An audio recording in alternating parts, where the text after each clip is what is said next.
On a Tuesday afternoon in downtown Washington, D.C., one rookie cop's hunger for recognition destroyed everything he'd worked for in less than 10 minutes.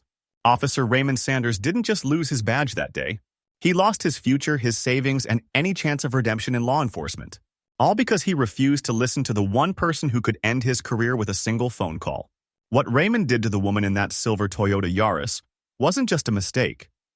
The woman he brutalized wasn't some random citizen. She held a position so powerful that even seasoned officers would think twice before approaching her vehicle. But Raymond never bothered to check. He never paused. He just acted. And what happened next hit Raymond so hard. Sanders had been wearing a badge for exactly 6 months and 3 days. He was 24 years old, fresh from the academy, and burning with the ambition to please his boss by all means possible. Raymond wasn't like the other rookies who took their time learning the ropes. He wanted recognition immediately. He wanted Chief Marcus Peacock to notice him, to remember his name, to see him as someone special. Right now, before we walk you through every agonizing moment of Raymond's downfall, we need to hear from you. Seriously, where in the world are you watching this story unfold? Are you in New York, Toronto, London, or somewhere we'd never guess? Drop your city or country in the comments right now. And if this is your first time here, hit that subscribe button and smash the like. Trust us, you don't want to miss how this ends. Chief Peacock ran the precinct with military precision. He valued results over relationships, action over hesitation. Raymond studied the chief's patterns obsessively. He noticed which officers got praised during briefings. He watched who got assigned to high-profile cases. The pattern was clear. Peacock rewarded officers who acted decisively, who showed initiative, who didn't wait for backup when an opportunity presented itself. Raymond started volunteering for every patrol shift near federal buildings. He figured that's where the real action happened. That's where someone with sharp instincts could make a name for themselves. His colleagues thought he was trying too hard. They warned him to slow down, to learn the job properly before chasing glory. Raymond ignored them completely. He saw their caution as weakness, their advice as jealousy. The pressure Raymond put on himself was crushing. He came from a family that barely scraped by. His father worked 2 jobs just to keep food on the table.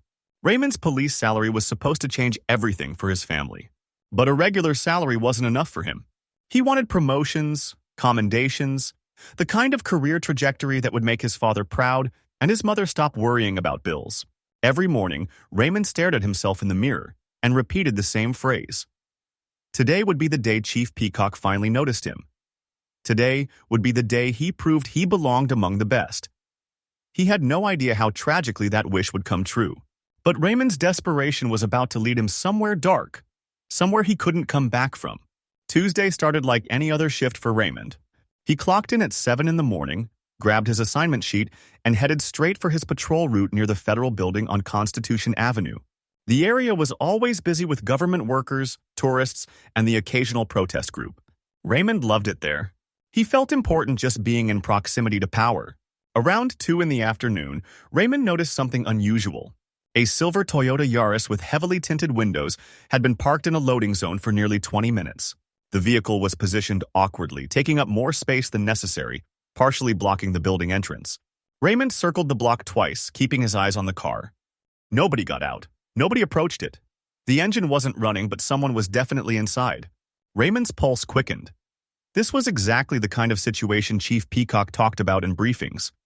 Suspicious vehicles near federal buildings, unattended cars in restricted zones, potential security threats. Raymond had sat through countless training sessions about vigilance and proactive policing. This moment felt like a test designed specifically for him. He radioed his position to dispatch and informed them he was investigating a suspicious vehicle. The dispatcher acknowledged with a routine response. Raymond felt a surge of confidence. He was doing everything by the book. He was being the kind of officer who didn't ignore red flags. Chief Peacock would hear about this during the evening briefing. Raymond parked his patrol car at an angle that would prevent the Toyota Yaris from leaving quickly. He checked his equipment, adjusted his belt, and took a deep breath. Through the tinted windows, he could barely make out a figure in the driver's seat. The person appeared to be looking down at something, maybe a phone or documents. Their movements seemed agitated, hurried, almost frantic. Raymond interpreted this as suspicious behavior. Why would someone sit in a restricted zone acting nervous unless they had something to hide? His training told him to approach with caution, but his ambition told him to approach with authority. Raymond approached the Toyota Yaris with his hand resting on his duty belt. His heart pounded, but he kept his face stern, emotionless, the way he'd practiced in front of mirrors. This was his moment to demonstrate command presence. This was his chance to show he could handle situations that made other rookies nervous. As he got closer, Raymond noticed the vehicle had government plates. This detail should have made him pause. Government plates meant the driver likely worked in one of the nearby federal offices. They probably had legitimate reasons for being there. But Raymond's mind was already committed to a different narrative. Government employees could still be threats. Government plates didn't automatically mean clearance or permission. He knocked firmly on the driver's window with his knuckles. The figure inside jerked slightly, startled by the sudden noise. Raymond knocked again, harder this time, and made a rolling motion with his hand indicating the window should come down. The window lowered about 3 inches. Through the gap, Raymond saw a middle-aged woman with short brown hair and reading glasses perched on her nose. She looked tired and irritated. The woman spoke first, asking Raymond why he was interrupting her. Her tone carried authority, the kind of voice that belonged to someone accustomed to giving orders rather than receiving them. Raymond noticed she was holding a phone in one hand and a stack of folders in the other. She explained she was waiting for someone from the building and would be moving shortly. Raymond wasn't satisfied with this explanation. The woman hadn't shown identification. She hadn't explained who she was waiting for or why she needed to occupy a loading zone. In Raymond's mind, these were evasions, the kind of vague responses that guilty people give when they're buying time. He demanded she step out of the vehicle immediately and produce proper identification. The woman's expression shifted from irritation to something harder, colder. She told Raymond she didn't appreciate his tone and suggested he reconsider his approach. Raymond interpreted this as defiance. He interpreted this as a civilian challenging his authority. Everything he'd learned in training told him that once you give an order, you can't back down without losing control of the situation. Raymond's hand moved to his radio. He was preparing to call for backup, to escalate this into something bigger than it needed to be. And that's when everything started falling apart. Raymond repeated his command, this time with more force in his voice. He ordered the woman to exit the vehicle immediately and keep her hands visible. His training had taught him that hesitation was dangerous, that citizens who resisted verbal commands often had something to hide. The woman stared at him through the partially lowered window with an expression that mixed disbelief and warning. She told Raymond he was making a serious mistake. She said if he would just let her show him her credentials, this entire situation could be resolved in seconds. But Raymond heard these words as stalling tactics. He'd been warned about people who tried to talk their way out of legitimate police inquiries. He'd been told that criminals often sounded reasonable, educated, confident. They used language to create doubt and confusion.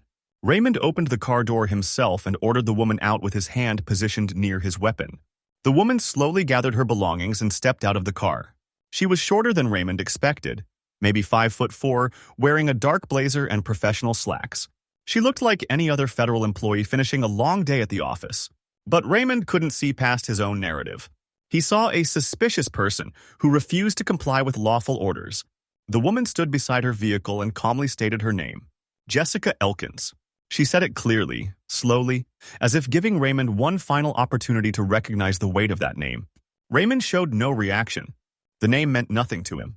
He'd never bothered to memorize the faces or names of high-ranking federal officials. He only knew Chief Peacock and the officers in his immediate chain of command. Jessica reached toward the inside pocket of her blazer, where her identification was located. She moved deliberately, announcing her intention before acting. She told Raymond she was retrieving her credentials and that he needed to look at them carefully. Raymond's entire body tensed. His academy training screamed at him, reaching for pockets, hidden movements, potential weapons. This was the exact scenario that got officers hurt or killed. Raymond made his decision in a fraction of a second. He saw threat where none existed. He saw danger in a woman half his size reaching for identification. His training overpowered his common sense. His ambition overpowered his judgment. What happened next would be replayed on security cameras and reviewed by internal affairs investigators for months. Raymond grabbed Jessica's arm mid-reach and spun her violently toward the car. She gasped in shock as her body slammed against the hot metal hood. Raymond didn't hesitate. He pulled her arms behind her back with excessive force, ignoring her sharp cry of pain. Within seconds, he had metal handcuffs secured tightly around her wrists. The entire maneuver took less than 10 seconds. Jessica's voice changed completely. Gone was the calm, measured tone. She was shouting now, demanding Raymond look at her identification immediately. She told him he had just committed a career-ending mistake. She warned him that he was assaulting a federal official.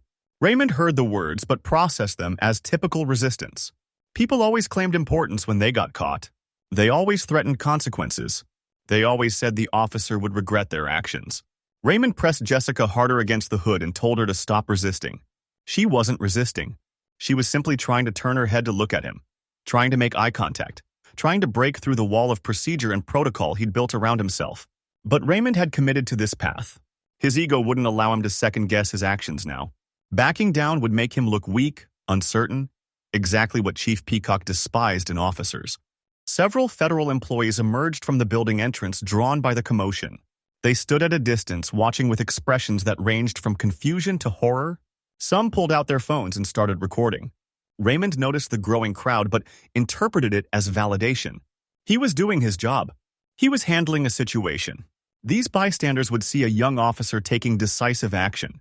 Jessica stopped shouting, and her voice dropped to something quiet and deadly serious. She told Raymond to check the credentials in her left inside pocket. She told him to radio dispatch and give them her full name. She told him this was his last chance to salvage any part of his career. Raymond ignored every word. He believed she was trying to manipulate him, trying to plant doubt, trying to make him look foolish in front of witnesses. Raymond reached for his radio with one hand while keeping Jessica pinned with the other. He pressed the button and spoke with forced confidence. He reported that he had successfully apprehended an uncooperative subject near the federal building. He gave the vehicle's plate number and requested someone run identification. He was following procedure perfectly. He was doing everything right. The radio crackled with static. Then came a pause that stretched too long. Something was wrong. The dispatcher's voice came back over the radio asking Raymond to repeat the plate number. Raymond complied, speaking each character clearly and slowly. Another pause followed, longer than the first. Raymond felt the first flicker of uncertainty creep into his chest. Dispatch usually responded immediately with vehicle registration information. This delay was unusual. This silence felt heavy. Jessica remained pressed against the hood of her car, hands cuffed behind her back. She had stopped protesting. She wasn't struggling or arguing anymore. She simply stood there with an eerie calmness that made Raymond more uncomfortable than her earlier shouting. Her silence was somehow worse than her warnings. It felt like she was waiting for something inevitable to happen. One of the federal employees who had been watching from the building entrance stepped forward. He was an older man in a gray suit, and his face had gone completely pale. He called out to Raymond, asking if he realized who he had in handcuffs. Raymond shot him a warning look and told him to step back. The man didn't move. He just stood there, shaking his head slowly, the way someone does when witnessing a tragedy unfold in slow motion. Raymond demanded the man identify himself. The employee said he worked in the federal building and that Raymond needed to release Jessica Elkins immediately. That name again, Jessica Elkins. Multiple people were now saying it like it should mean something to Raymond. Like it carried weight and consequence. Raymond still didn't recognize it. He'd never studied the organizational charts of federal agencies. He barely knew the names of officials outside his own precinct. The radio crackled again. This time a different voice came through. It was Raymond's sergeant, a 20-year veteran named Philip Torres. The tone in Torres's voice made Raymond's stomach drop. Torres asked for Raymond's exact location and told him to stand by for immediate backup. He emphasized the word immediate in a way that sounded like a warning rather than support. Jessica finally spoke again. Her voice was quiet but carried across the distance between them. She told Raymond he should have listened. She told him ambition without wisdom always ends badly. She told him this moment would define the rest of his life. Raymond wanted to dismiss her words as dramatics, but something in her tone made his hands tremble slightly. The growing crowd of federal employees was now pulling out badges and credentials, showing them to each other, whispering urgently. Several were making phone calls. Raymond watched them with increasing dread. These weren't random civilians. These were people who worked alongside Jessica Elkins. These were people who knew exactly who was currently handcuffed against a Toyota Yaris hood. Raymond's certainty began crumbling, but it was far too late. 3 patrol cars arrived within minutes, sirens blaring. Sergeant Torres stepped out first, followed by 2 senior officers Raymond had seen around the precinct, but never worked with directly. Torres's expression was unreadable as he approached, but his body language screamed urgency and damage control. He walked past Raymond without making eye contact and went directly to Jessica. Torres spoke to her with a level of deference Raymond had never heard him use before. He apologized profusely and asked if she was injured. He gently helped her stand upright and immediately removed the handcuffs from her wrists. Jessica rubbed her wrists where the metal had bitten into her skin and said nothing. She just watched Raymond with eyes that held no anger, only pity and exhaustion. Torres turned to Raymond and asked him in a low, tight voice what he was thinking. Raymond started explaining the suspicious vehicle, the restricted parking zone, the refusal to immediately comply with orders. Each word that left his mouth sounded weaker than the last. Torres cut him off mid-sentence and told him to be quiet. Just be quiet and wait. Raymond had never seen his sergeant look at him with such disappointment and barely contained fury. One of the senior officers retrieved Jessica's belongings from inside the Toyota Yaris, including the credentials she had tried to show Raymond. He handed them to Torres, who held them up for Raymond to see. The badge was unmistakable. Director, United States Marshal Service, the second highest law enforcement position in the federal government. Jessica Elkins reported directly to the Attorney General.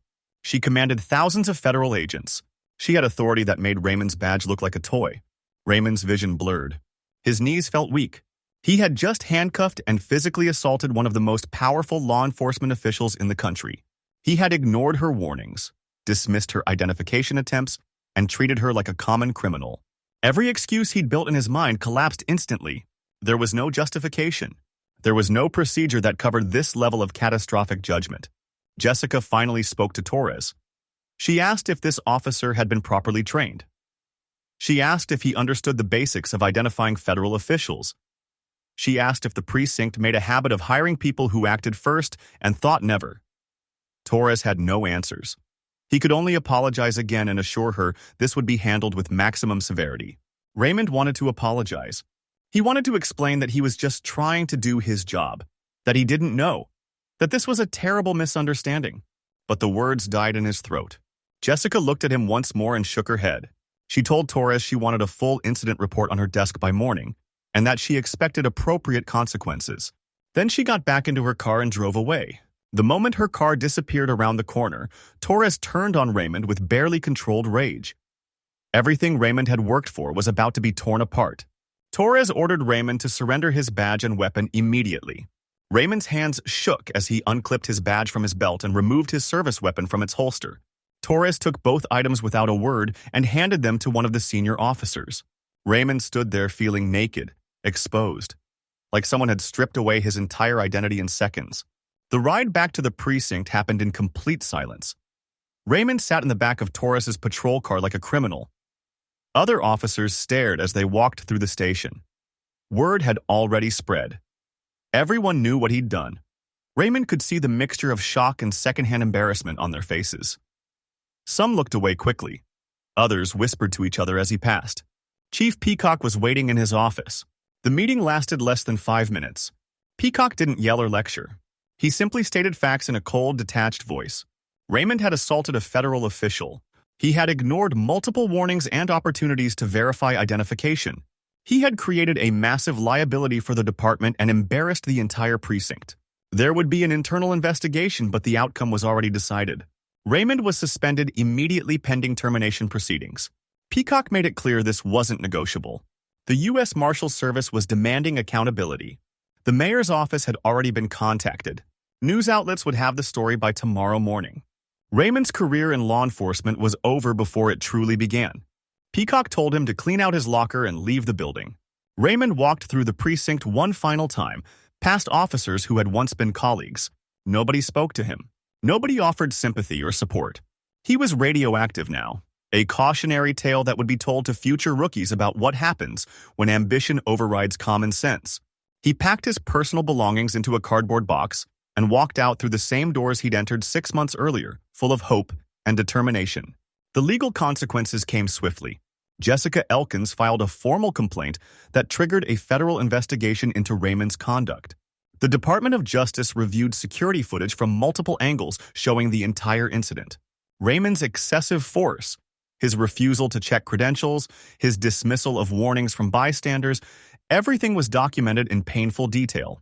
Raymond was charged with false imprisonment and assault of a federal official. His public defender advised him to accept a plea deal rather than go to trial. The evidence was overwhelming and a jury would not be sympathetic. Raymond pleaded guilty to reduced charges and received a massive fine that wiped out his savings completely. He was also placed on probation and permanently barred from working in law enforcement anywhere in the country. 6 months on the force, 10 minutes of catastrophic judgment, an entire future destroyed. Raymond spent the following months working a series of low-paying security jobs that barely covered his rent. The fine from his conviction left him financially devastated. He had to move back in with his parents, the same people he'd promised to help support with his police salary. His father didn't say much about what happened. The disappointment in his eyes said everything words couldn't. The story made national headlines for several days.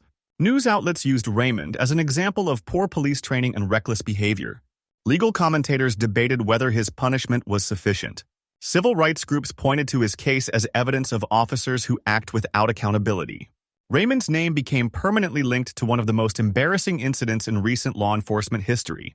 Jessica Elkins never spoke publicly about the incident beyond her official statement. She didn't need to. Her position and reputation spoke for themselves. She had been on her way to an emergency meeting when Raymond decided she looked suspicious.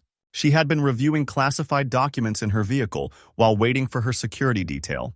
Raymond had been so focused on impressing his chief that he never considered there might be legitimate reasons for her presence. Raymond tried applying for other careers, but his criminal record followed him everywhere. Background checks revealed his conviction for assaulting a federal official. Employers asked questions he couldn't answer without reliving his worst moment. He eventually found work in manual labor, loading trucks at a warehouse, earning minimum wage. It was honest work, but nothing close to the life he'd imagined for himself. The other rookies from his academy class moved forward with their careers. Some made detective within a few years. Others transferred to specialized units.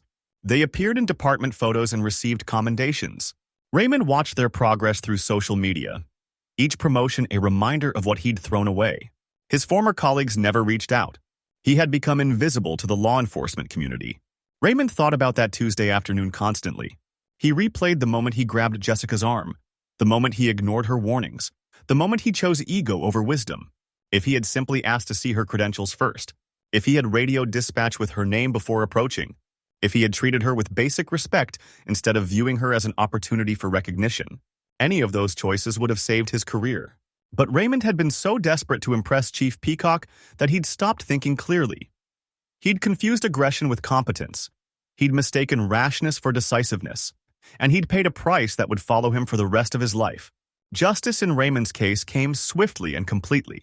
He lost everything he'd worked for because he refused to listen, refused to pause, refused to consider that his assumptions might be wrong. His story became required viewing in police academies across the country, a perfect example of how ambition without judgment destroys careers and lives. So here's the question worth considering. Do you think Raymond's punishment fit his actions? Should someone lose everything over 10 minutes of terrible judgment? Or does his story prove that some mistakes in law enforcement are simply unforgivable? Drop your thoughts in the comments below.